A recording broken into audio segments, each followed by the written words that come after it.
तर राम राम मंडळी, पुन्हा एकदा स्वागत आहे तुमचं एका नवीन ब्लॉगमध्ये. आणि आत्ता हे बघू शकता माझ्या मागं डंपर. आपण उभं कुठं आहोत याच्यावरनं तुमच्या लक्षात आलं असेल की हां, आपल्याला काम लागलेलं आहे. 2 महिने गाडी उभी राहून 2 महिन्यानंतर आपल्याला काम लागलेलं आहे गाडीला. बघू शकता हे कुठं आहे आपण. ठीक आहे, आता 2 ट्रिपा झाल्या सकाळपासून. तिसरीला आता MT घेऊन आलोय. MT करायची आता. ठीक आहे, लय बरं वाटतं मित्रांनो. असं गाडीला काम लागल्यावरती ती इतकं भारी वाटतं ना, काय सांगायचं मित्रांनो. लय दिवस उभी होती ना गाडी, त्याच्यामुळं काम लागलं आता कसं का होणार. सकाळी काट्यावरती झाली सुट्टी आणि आपण थांबलोय आता 2च्या पुढं काटा होईल. जवळपास 2:53-54 झाल्यात. 5-10 मिनटं अजून लागतील. 5-10 मिनटानंतर चालू होईल काटा. मग वजन करायचं आणि आपलं निघायचं. जेवण करायला गेलेलं इथं 2च्या पुढे येतात वाटतं. मी विचारलं, कारण आज पहिलाच दिवस आहे आपला, त्यामुळे आपल्याला काही इथलं एवढं काय माहीत नाही. आता आपण निघालो बघा भरायला गाडी. वजन वगैरे झालं गाडीचं. आणि आता भरून, कारण काय झालं, गाडीत माल लय चिपकलाय. जवळपास 2-2.5-3 टनाच्या आसपास माल चिपकलेला आहे. तो काय काढला नव्हता आपण. आता पहिला तो काढून घेऊ. त्याच्यामुळं काय होते, गाडीचं वजन भरा नाही. MTला गाडीचं वजन लय दाखवतंय. किंवा 3-3.5-4 टनाचा जर लॉस म्हणलं तर लय अवघड विषय होतो या असे. आता बघूयात पहिलं ते जे पोकलेनला काढायला लावूयात आणि मग गाडी भरूयात, नाही का.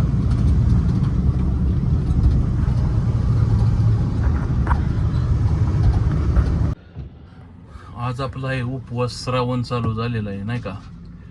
तर आपला निरंकार उपवास असतो, म्हणजे फक्त फळं वगैरे, बाकी काही खायचं नाही.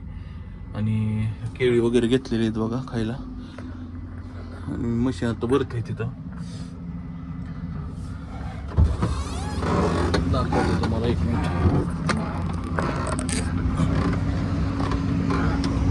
काय होतं, बऱ्याच दिवसानं काम लागले ते वाईट मनाला चुकून वाटतंय. फक्त काय आता विषय एवढाच की पेमेंटचा काय होऊ नये, बाकी काय नाही. आशा करतो की इथून पुढे व्यवस्थित होईल.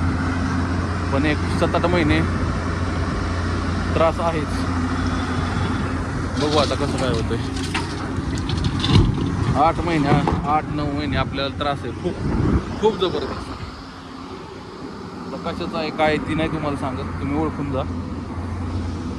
ग्रह नक्षत्र किंवा लक फॅक्टर जे कोणी मानत असेल किंवा कोणी मानत नसेल, तो भाग वेगळा आहे.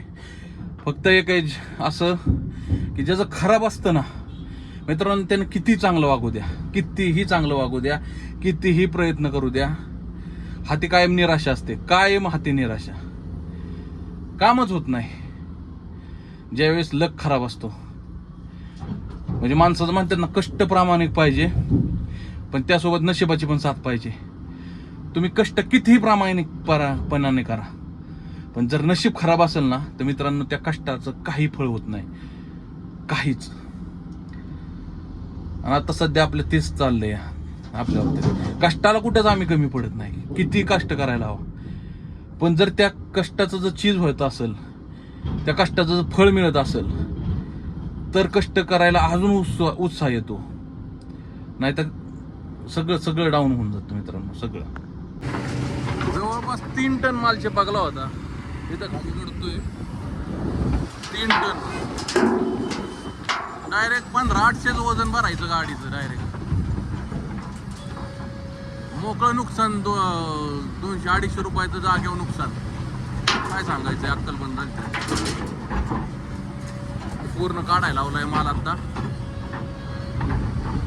गाडी मी म्हणतोय असं का झालंय, मग वर चढून बघितलं तर ह्यात पूर्ण माल चिपकला होता.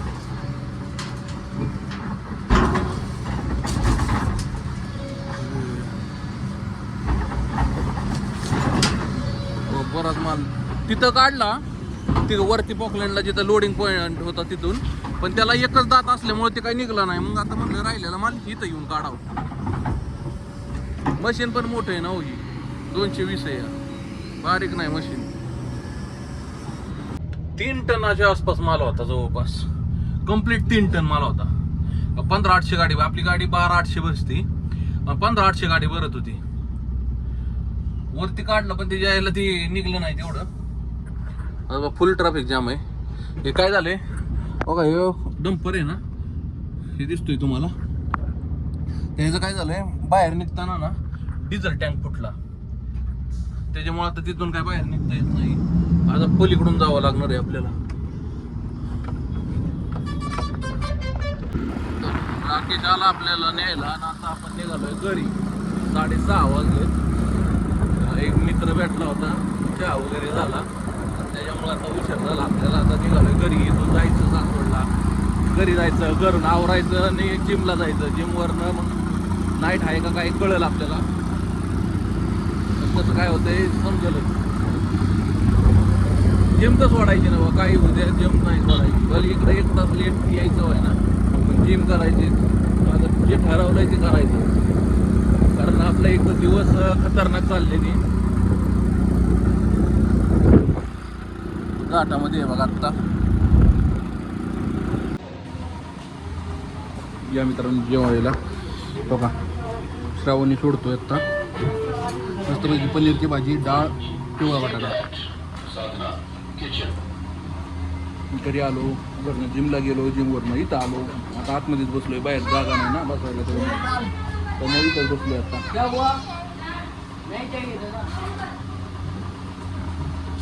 मेहंदी कशासाठी मेहंदी? का का मला नाही माहिती. बघा की पहिली तुटलीत मेहंदी आणायला सांगितलेली. कसली मेहंदी? मेहंदी कसली हातावर काढायची? आणि ते कुठं शाळेत कशाला माय पाहिजे मेहंदी काढायला? मग शाळेत मेहंदी काढणार आहे? राहील का नीट तुमची मेहंदी शाळेत? कशा हो चुकल की नाही? आज तुमची कसं दुपारनं का सुटली लवकर शाळा 3 वाजताच? हा काय होत आज? रंगीत तालीम म्हणजे? रंगीत तालीम म्हणजे रंगीत कपडे. पण तू आज रंगीत कपडे कुठे घालते? शाळेची घातली होती ना? टीचर बोललं कसं पण चालेल, शाळेचे कपडे घाला तर नवीन कपडे घाला. पण रंगीत तालीम म्हणजे काय? आता बोलले की काय रंगीत तालीम म्हणजे हा रंगीत दिवस असतो आज. हे बघितलं का? रंगीत तालीम म्हणजे रंगीत दिवस असतो आज. लय कंटाळा आलाय आज मित्रांनो, पण बरं वाटलं आज. व्हायचा आनंद झाला. का आनंद झाला? तर त्याचं कारण तुम्हाला कळलंच आहे नाही का.